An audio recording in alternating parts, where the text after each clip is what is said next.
Imagine waking up tomorrow morning, right? And you find out that every single country on Earth just stopped using the US dollar, literally overnight.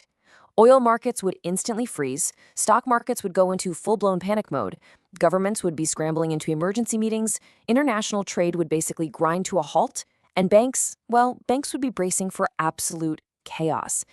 Sounds totally impossible, doesn't it? Maybe. But here's the real question we need to ask ourselves. Why would the entire world panic over one single country's currency? I mean, America is just one nation out of nearly 200, so why on earth does its money dictate everyone else's reality? Well, the answer actually lies in a pretty strange anomaly that's unfolding in the global markets right now. We are looking at a genuinely fascinating situation here in 2026. The International Monetary Fund just downgraded global growth projections. Geopolitical conflicts are flaring up everywhere, completely messing with. History is absolutely littered with fallen empires. Power changes hands, leaders come and go, and technology completely rewrites the rules.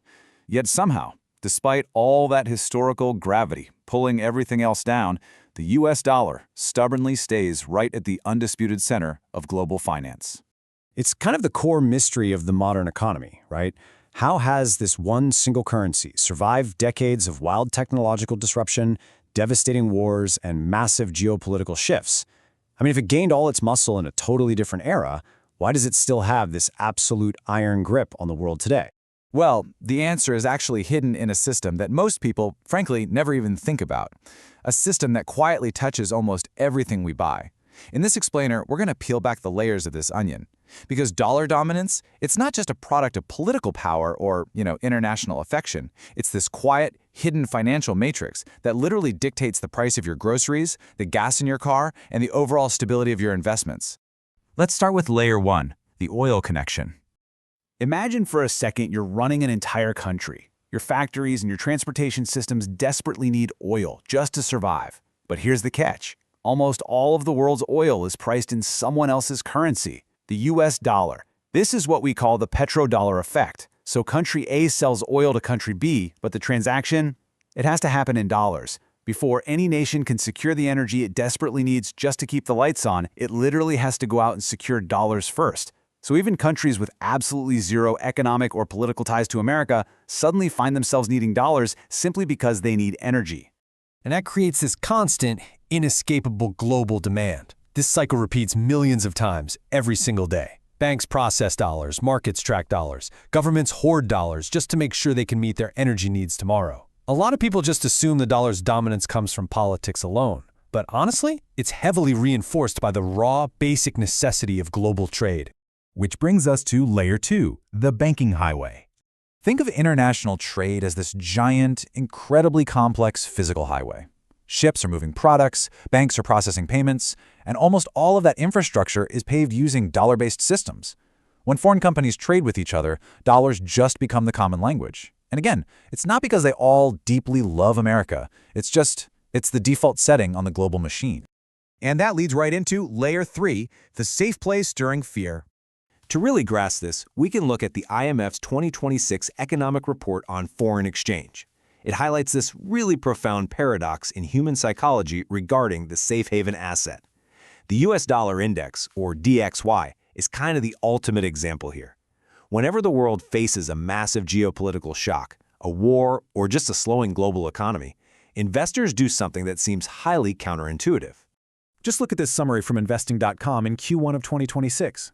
As tensions escalated and global risk appetite weakened, investors actually actively unwound their positions in other assets, like emerging market equities, and rushed all their money straight into dollar-denominated assets.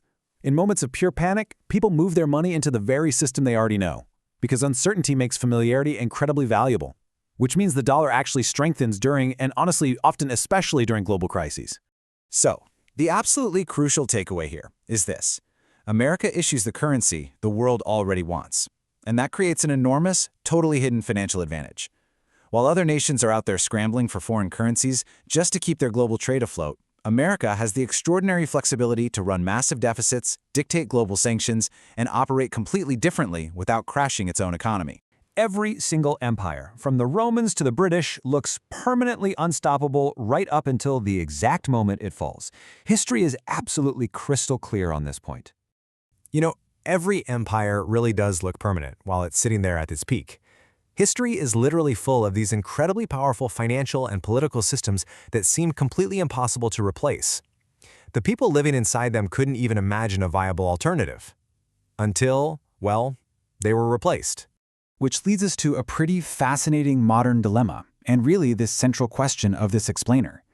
Could the exact same thing happen to the US dollar? Like, are we staring down a sudden, catastrophic collapse? Or is the financial dominance of the dollar somehow structurally different from those empires of the past? See, the big myth here is that a currency collapse happens overnight. But the reality, it's not a sudden crash. It's a much slower, gradual erosion of trust. Financial systems almost never disappear in a single dramatic moment. Instead, trust just kind of slowly shifts. New competitors pop up, habits change, tech evolves, and trade patterns move around. This whole process can take years, or honestly decades. So the real threat to the dollar isn't some sudden overnight crash, it's this slow, gradual erosion. Section 2. The Challenger Problem. Now here's the tough part. Everyone talks about replacing the dollar with a new currency, which, let's be real, is super easy to talk about. But there's a massive distinction here. What the world actually needs isn't just a new currency. It needs a new system. Think about it. Imagine a challenger emerges tomorrow. Can that network actually handle trillions of dollars in global trade every single day? Can it command massive institutional trust? Can governments and banks absolutely depend on it during a severe global economic crisis? Building a truly global financial system is, without a doubt, one of the hardest projects in human history. Section 1. The Safe Haven Illusion. Why the World Panics into Dollars. Recent density data from the IMF shows us exactly how this traditional safe haven channel actually plays out. When global growth starts to stumble and inflation forces interest rates to stay higher for longer, well, capital historically floods right back into US-denominated assets. It's like a giant financial magnet. Investors will actually actively unwind their positions in emerging market equities and, yes, even gold. You know, the assets that were supposed to protect them against a weak dollar in the first place? They drop them because the magnetic pull of the dollar's safety is just way too strong to ignore. And this safe haven panic, it directly bleeds into the physical world of trade. Even with this massive reorientation of global trade we're seeing, where supply chains are shifting and imports and exports are visibly moving away from legacy structures, the dollar just remains so firmly entrenched. Section 2. The Digital Trojan Horse, the Stealthy Global Takeover. So while traditional finance relies heavily on correspondence banks, where, to be fair, its absolute global dominance is slowly receding as countries diversify their reserves, digital finance operates on a completely different level. Over in the digital realm of programmable ledgers and blockchains, dollar dominance is absolutely surging. The dollar is essentially finding a brand new programmable life, one that doesn't even require a traditional US bank. It's quietly invading frontier markets through a completely new, stealthy avenue. Just let this staggering statistic sink in for a second.